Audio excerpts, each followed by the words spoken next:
If you're a diehard Browns fan and love breaking down the game like we do, hit that subscribe button and turn on the bell so you never miss a blitz. The Cleveland Browns find themselves standing at a crossroads once again, and if you followed this franchise for any amount of time, you already know the story. The search for stability under center feels eternal. For decades, the Browns have cycled through quarterbacks like a revolving door, trying to find that one leader who can bring consistency, composure, and championship-caliber play to a team that has often seemed just one piece away. And now, as we look ahead to the 2026 NFL Draft, the Browns are armed with 2 first-round picks, an incredible opportunity, at least on paper.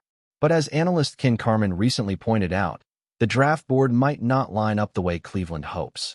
What was supposed to be a quarterback-rich class is turning into a mixed bag of disappointment, with many of the college prospects struggling to live up to their preseason hype. So the Browns, once again, might have to look elsewhere for their answer. And that's where the intriguing name of Mac Jones enters the conversation. Carman has been pushing this idea for weeks now, and on the surface, it sounds a little wild. Mac Jones, the same Mac Jones who flamed out in New England after a few rocky seasons? The same guy who was criticized for his body language, his frustration on the sidelines, and a few less-than-inspiring press conferences? Yes, that Mac Jones. But as Carman explained, there's more to the story. When he said, "Why do I keep mentioning Mac Jones? I don't think you're going to be in a position to take any of the QBs who you might like at the top of the draft." It struck a chord.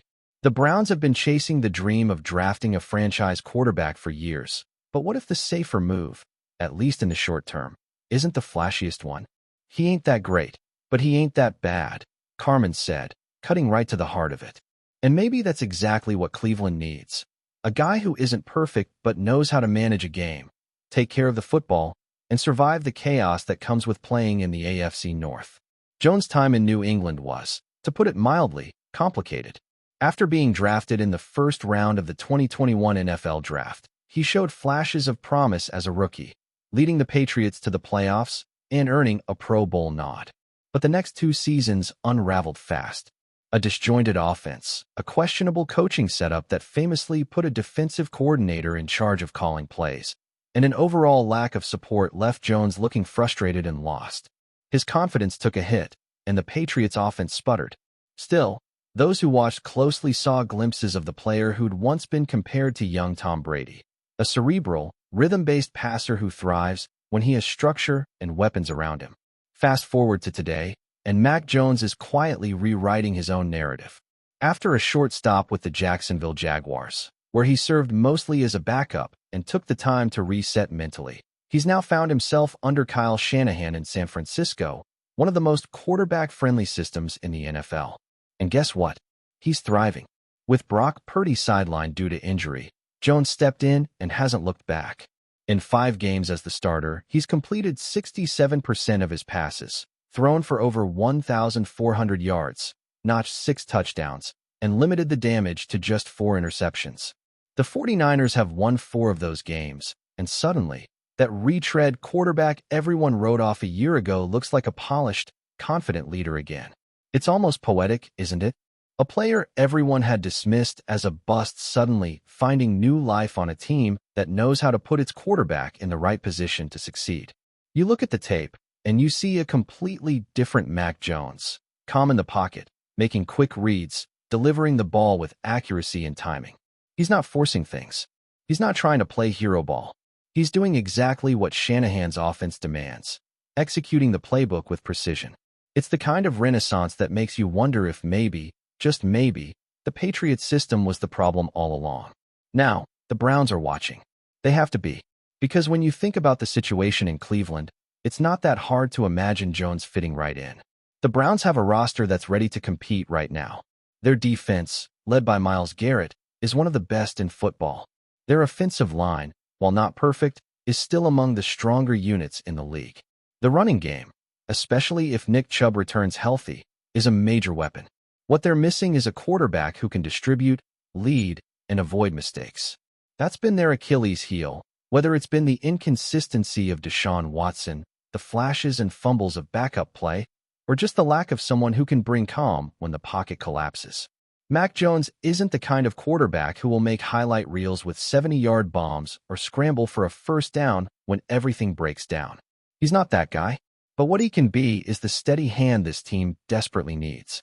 Think of how Brock Purdy succeeded in San Francisco by trusting the system, making smart reads, and letting his playmakers do the work. That same formula could absolutely translate to Cleveland, especially if offensive coordinator Alex Van Pelt and head coach Kevin Stefanski can build around a structure that emphasizes timing and efficiency. Of course, there are complications. Jones is still under contract with the 49ers for another year, which means any move would likely require a trade. The Browns would have to decide how much they're willing to give up for what might be a one-year bridge option. But that's the beauty of it. He could serve as a stopgap while Cleveland uses its draft capital to build around the rest of the roster, or even take a developmental quarterback to groom behind him. He's only 27 years old, young enough to still have upside, but experienced enough to handle the pressure of being the guy in a football-crazed city. And let's not forget, Jones was once one of the most highly touted prospects coming out of Alabama. He's a national champion, a former Heisman finalist, and a quarterback who excelled under Nick Saban's demanding system. That pedigree doesn't just vanish. Sometimes, players need a reset, a new environment, and a coaching staff that believes in them. The 49ers gave him that chance, and if they end up sticking with Brock Purdy after all, someone else is going to benefit from Jones' resurgence. The Browns would be wise to make sure that team is them. There's also an emotional layer to all of this. Browns fans have endured heartbreak after heartbreak when it comes to quarterbacks. Baker Mayfield's roller coaster, Deshaun Watson's ongoing struggles, the endless carousel of backups who never quite clicked. The thought of bringing in another maybe guy might sound exhausting. But here's the thing. Jones isn't just another body at the position. He's a player who has already shown he can perform when given the right circumstances. He's battle-tested, having survived the brutal media environment of Boston and the expectations that come with replacing a legend like Tom Brady. If he can handle that, he can handle Cleveland. And the timing makes sense.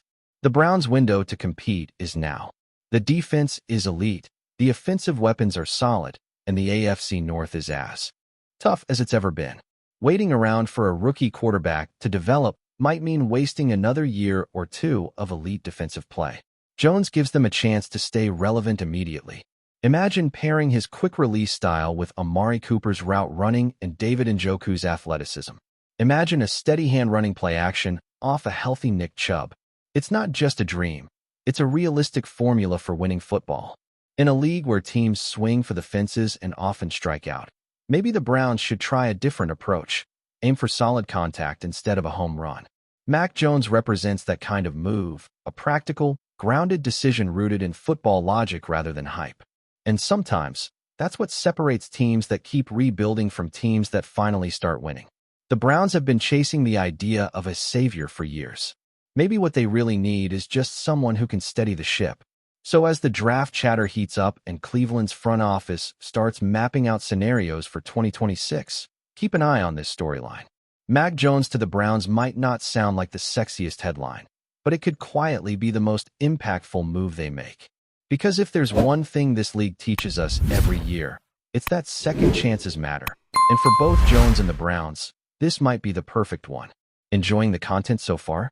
Smash that like button and drop your take in the comments. We want to hear what you think about the Browns this season. Something's boiling inside the Cleveland Browns locker room, and this time, it's not just frustration after another loss. It's Myles Garrett's patience snapping like a brittle twig in the wind.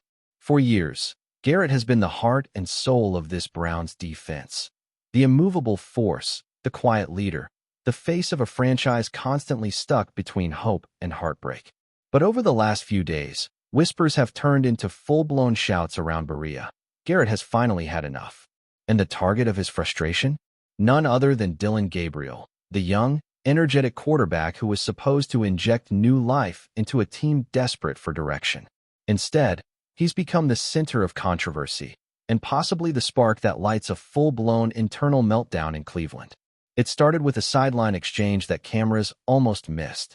Garrett, helmet off, jaw tight, eyes blazing, shouting something in the direction of Gabriel as the rookie sat on the bench with a towel over his head.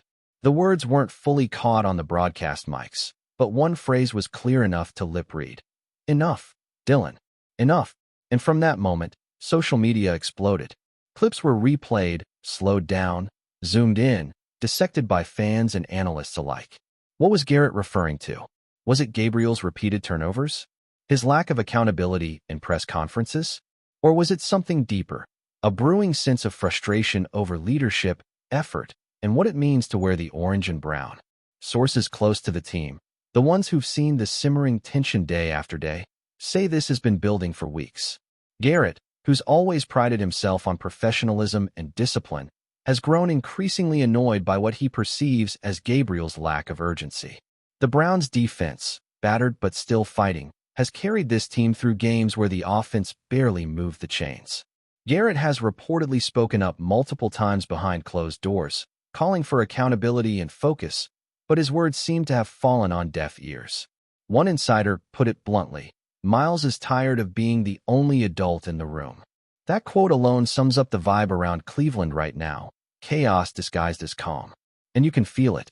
The Browns, who were once the darlings of a tough AFC North rebuild, are now spiraling into the kind of drama that eats franchises alive.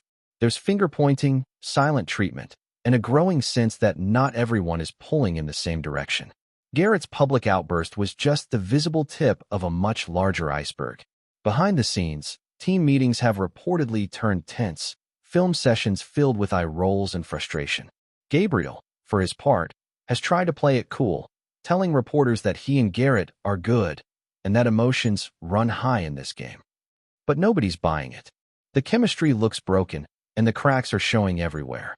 Let's not forget, this isn't the first time Garrett has been forced to carry a dysfunctional team. Since entering the league, he's been through coaching changes, quarterback rotations, and more rebuilds than anyone can count. Yet through it all, he's kept his composure, his focus, his dominance.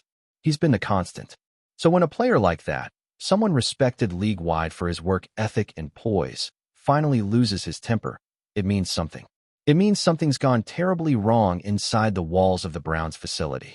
And when the heart of your defense, maybe the heart of your entire organization, says enough, the message echoes far beyond the locker room.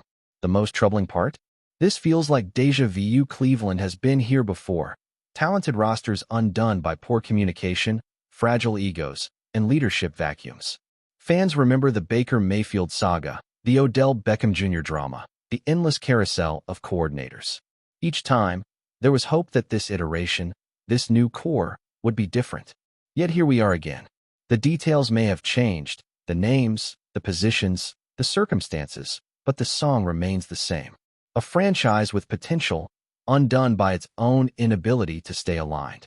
Garrett's frustration isn't just about Dillon Gabriel's performance. It's about years of emotional investment, of watching the same movie play out on repeat, only with new actors. And make no mistake, Gabriel's situation isn't enviable. The rookie was handed an impossible task: step into a volatile environment, fill the shoes of multiple failed predecessors, and somehow make magic happen behind a shaky offensive line. He's shown flashes, some zip on his throws, a spark in broken plays. But inconsistency has been his greatest enemy. And for veterans like Garrett, who have sacrificed body and soul for this team, inconsistency feels like betrayal. Every missed read, every forced interception, every shrug in a post-game interview chips away at the foundation of trust that holds a locker room together.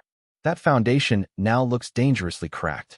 When you talk to players anonymously, and believe me, they're talking, you hear a mixture of sympathy and exasperation. Some defend Gabriel, saying he's young, learning, overwhelmed by the weight of expectation. Others echo Garrett's sentiment, insisting the kid needs to grow up fast or risk losing the room entirely. The Browns' locker room is a delicate ecosystem right now, split between those who still believe and those who've checked out emotionally. One veteran reportedly told a reporter, "It's not about talent anymore. It's about pride. And some guys don't have enough of it." That quote didn't make headlines yet, but it paints a vivid picture of where this team stands. Garrett's enough moment wasn't just a soundbite. It was a breaking point. You could feel years of frustration pour out in that single word. It wasn't just aimed at Gabriel.